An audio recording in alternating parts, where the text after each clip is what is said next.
ดีเด้อพ่อแม่พี่น้องเบิดสุขสุขคนก็ยินดีต้อนรับเข้าสู่ช่องสาวนวลอีกเด้อพ่อแม่พี่น้องเอ้ยมาพบมาพอสาวนวลมื้อนี้ก็อยู่บ้านสายบุญอีกแล้วพ่อแม่พี่น้องเนาะบ่ได้ไปทางใดสาวนวลก็ได้บ่มีเวียกมีงานการไปทางใดก็มาวนเวียนอยู่แถวนี้แหละพ่อแม่พี่น้องเอ้ยกับวันนี้ก็สิเข้าไปหาทางไปช้าเพิ่นเนาะพ่อแม่พี่น้องเนาะก็นั่งรออยู่ได้ตอนนี้อยากรอไผเด้รอสาวนวลหรือว่านั่งธรรมชาติเพิ่นเนาะเป็นไงเนาะไอ้สาวนี่โศกเศร้าแท้เนาะเป็นหยังเนาะฮะ บ่สบาย สงสัยอาการหนักเด้เนาะ อาการหนักแล้ว เป็นหยังน่ะเป็นไข้ มันเจ็บหัวเนี่ยมันเจ็บงอนแล้วมันขึ้น บ่แม่นกินสุราหลายบ่ บ่ได้กินเหล้ากินเบียร์ มื้อวานนี่บ่ขึ้นเฮือนเอ้ยอันตุกน่ะคนหลายบ่ กินเบียร์แปลว่ากินเบียร์ยังบ่ได้เงินสิไปกินนะสิบ่ ยันว่า ให้ อันเจ้าของเจ้าภาพเฮือนเพิ่นเลี้ยงขนมมาฝากเอ้ยมื้อนี้ โอ้ยขอบใจหลาย กินขนมเพิ่มจะได้เช้าไวๆ หาเงินก็ได้เงินเด้อยามเก็บยามเงินยามค่ำก็คอยเต่าโฮมเจ้าอยู่ สา ข้างหน้า ธุเนาะสมภพปะคุ้มครองป้าเฮือนไอ้ตุกเฮาคือสมงามเนาะ มันอันละ ได้ด่าเนาะเว้าเฮือนไอ้ตุกได้ผิดเว้ยเนาะป้ามามื้อนี้ก็ต้นก่อเนาะเอ้ยเนาะก่อได้จักมื้อเด้อ 30มื้อได้ โอ้สร้างไปใช้สำมื้อนี้คือ มื้ เงี อย บ นี้นั่นเพิ่นมื้อเล่นบุญบังไผ บ้านเพิ่นบ่ บ้านเพิ่นอยู่บึงหว่า โดยสบายดีทั้งอ้ายเนาะป้าว่าอันเห็นแปลกๆนี่พากันเต้นรำหลายบ่ว่าจะเป็นไข้ เมื่อวานนี่ก็คมจะเต้นวันนี่คมไปเพาะน้ำเพิ่น บ่ได้เต้นนะ บ่ได้ม่วนได้หยังนํเขาเนาะ แม่นจิตใจบ่ได้ม่วน เป็นจังไดกูบ่เวียกเต้นบ่ม่วนบ่ นอกตะกลางคืนบ่ เป็นหยังอยู่นอก เขาไม่เฮ็ดเวียก เมื่อยบ่ โดยมา ซอยเวียกเพิ่นเนาะ ซอยเวียกถึง51:30น บ่ป้ามามื้อนี้ได้โตได้ทางไหนเนาะซื้อมาให้แม่น ทาง สร้างบ่ดี บ่ลี โดย เป็นจังไดเนาะเขาเลยติดหัวมันนี่ ไข้หนาว เพลงได้บ่ โอ้ยห้องเพลงก็จะเกือนจังซี่แหล้วมันขมใจห้องซื่อมันแบบว่ามันบ่สบาย เฮาแบบเฮาบ่สบายก็โตเนาะมีอารมณ์ เอ้ยสาเมื่อวานกับอยู่เพิ่นในตุ๊กโอ้คักอีหลีพี่น้องแต่ว่าเสียดายเฮาบ่ได้มาพี่น้องกันเนาะกระทั่ง บ่ได้มาเด้เจ้าภาพเพิ่นมาฮอดเนาะคนกล้ามา นอกจาก บ้านนี่นะฮอดมันก็โหคน นอกจากเจ้าภาพเพื่อนน่ะในงานแบบว่าขอเชิญเด้อผู้นี้ผู้นั้นเฮาน่ะกล้ามาแบบ กล้า นั้น มาเนาะแต่ว่าเดี๋ยวนี้ บ่แม่นทันได้ทันมาได้เนาะเรื่องนี้มันก็ ขึ้นอยู่กับเจ้า แม่น ภาพเนาะ เป็นงานเป็นการเด้บ่แม่นว่าอยู่ๆก็มาเฮ็ดหน้าร้านน้ำมือน้ำก็บ่เป็นเนาะบ่คือเด้บ่เหมาะสมเด้เจ้าภาพเพิ่นหาเฮาก็มาก็มีเกียรติเนาะคือเฮามาแบบนี้ก็ถ่ายวิวนี่ก็แบบหาบ่หาก็ย่าดอกอันนี้เฮามาได้อันนี้ เนาะ เฮ็ดหยังซะอ้ายมื้อนี้บ่ได้มีหยังเฮ็ดบ่อืม เป็นอะไรพักหญ้าทั้งปลูกแล้วบ่ได้ ลูกแล้วแต่ว่าเอามาฮดชวน อื เอา ม ฮดชวนหลอกบ่ายๆแล้วเที่ยวครับ เดี๋ยวทั้งสร้างมันไปทั้งได้จะมื้อนี้คือ มื้ มื้ อ อ นี้ นี้ นั่นเพิ่นทาง เพิ่นพักได้2มื้อละ โอ้ บุญบั้งไฟ ลงไผบึงว่าใกล้ ว่า ไปบ้านเพิ่น บุญบ้าเนาะ บึงว่าใกล้ ลงไปนี่อีก 2มื้อ2คืนไป ไปแห่บังไฟน้ำเพิ่นบ่เจ้าก็คือบ่ไป นะก่อนสิไปรอบแรงนี่ว่า บ่ มื้อนี้ว่ามื้อสุดท้าย มื้อสุดท้าย อืม ไปบ่ ไปบ้าง ไผ เพิ่นธรรมดาไผเพิ่นก็สิ ไปกันบ่ ธรรมดาก็แนวเห็น แตะเก่าบ่ แต่ว่าลมพัดลมใต้เฮาบ่เห็นมันจักแด้ ไป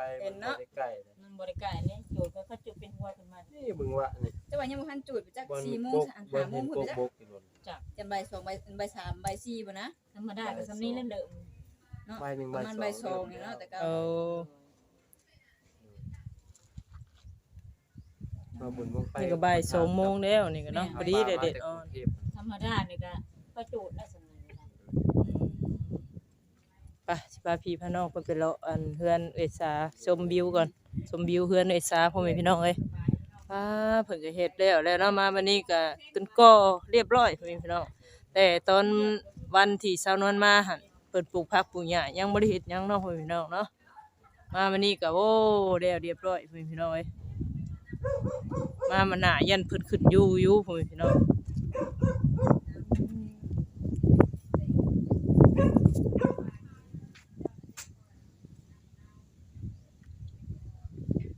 ป้าทางเฮือนนี่เอ้ยตุกเฮาก็ทาสีพุ่นพี่น้องสีไข่เนาะงามเพิ่นพี่น้องสงสัยเอ้ยตุกนี่ก็บ่อยู่เนาะเพิ่นก็ขึ้นเฮือนเพิ่นก็สาวนวลก็บ่ได้มาเพราะว่าทางเอ้ยเพิ่นก็บ่ได้เชิญเนาะพี่น้องเนาะบ่ได้มาสงสัยเพิ่นบ่อยู่หรือว่าไปรับลูกเนาะใกล้กันเพิ่นพี่น้องเอ้ยคนละภาคมั่วเนาะมาทางนี้ก็เฮือนในสาไปหัดก็เฮือนในหลาพี่น้องสีฟ้าเนาะนี่ก็ไข่คำลงแดงแล้วพ่อแม่พี่น้องเอ้ยบ่าย2 3โมงยังแล้วเนาะสาวนวลก็ยังบ่ได้กินข้าวก็สิได้ออกไปกินข้าวอยู่พู้นแหละพ่อแม่พี่น้องเอ้ยทางเข้ามาพุ่นเด้อเนาะบ้านธาตุเนาะธาตุอีหังพ่อแม่พี่น้องเอ้ยงามเนาะพ่อแม่พี่น้องลวดลายก็เพิ่นก็ขึ้นได้ซ้ำนี้แล้วเฮ็ดห้องนอนห้องหยังหมดทรงแบบเดียวกันเบิดพ่อแม่พี่น้องเอ้ยใกล้เคียงเดียวกันเบิดเนาะนี่ก็คือสิเป็นกระถางน้ำทางในเพิ่นพี่น้องโต๊ะทางใหญ่ดิอ่างคักอีดิ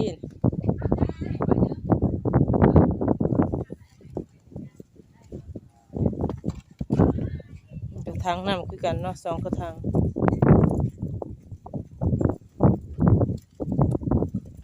กะประมาณนี้พี่น้องเอ้ย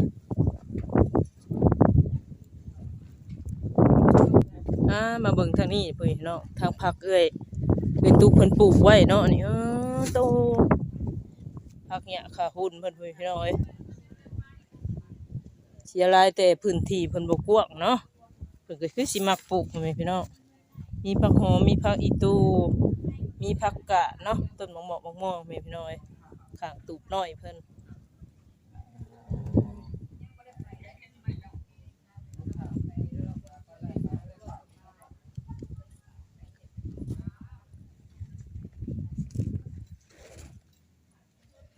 จักโมงทางอ้ายสิมื้อ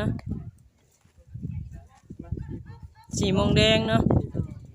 ยังเฮ็ดทานคือเก่าแล้วป่ะอัดอยู่บ่ช่วงนี้บ่นะมันบ่ทันได้จูดตรงนั้นโอ้บ่สบายบ่ทันผัวทำงานจักสิติงได้ผ่าตัดใหม่เนาะตัดมาแล้วแต่ว่ากล้องแล้วมาแล้วยังทันได้โจทย์จักเตาน่ะเต้าหนึ่งโจทย์พอได้เงินซื้อมาหาสู่สายนี่ ซื้อในกินกับข้าวกับน้ำเนาะบ่ซื้อก็บ่คือได้ว่าสร้างกระถากินน้ำเฮาอยู่แล้วใครดอกเพิ่นมีใครดอกเพิ่นนั่นแม่นกินน้ำมื้อละข้าวแต่รอบเที่ยงบ่รอบเช้าเพิ่นกินมาแต่พุ่นเนาะแต่บ้านเพิ่นจะเรียกว่าแต่รอบเที่ยงเจ็บคอน่ะเจ้าบีบน้ำมะนาวใส่คอเด้อไอ้สาเด้อกินน้ำอุ่นสดเรื่อยๆเนาะนี่มันเช้าเองมันเป็นคอแห้งเด้กินน้ำอุ่นน่ะคอหาสิชุ่มชื้นหน่อยนึงภาษาข่อยเจ็บบ่าบีบน้ำมะนาวเอาเกลือใส่แล้วก็บีบลงไปถึงมาเป็นห้องเลยคอเสียงคอแตกแล้วอ่ะ ห้องได้โอ้ห้องมะลิว่ามันยังแห้งได้ชาทั้งที่เฮาบ่เคยนะว่าฉันชาเนาะเคยเป็นอยู่แล้วเดี๋ยวมันก็เศร้า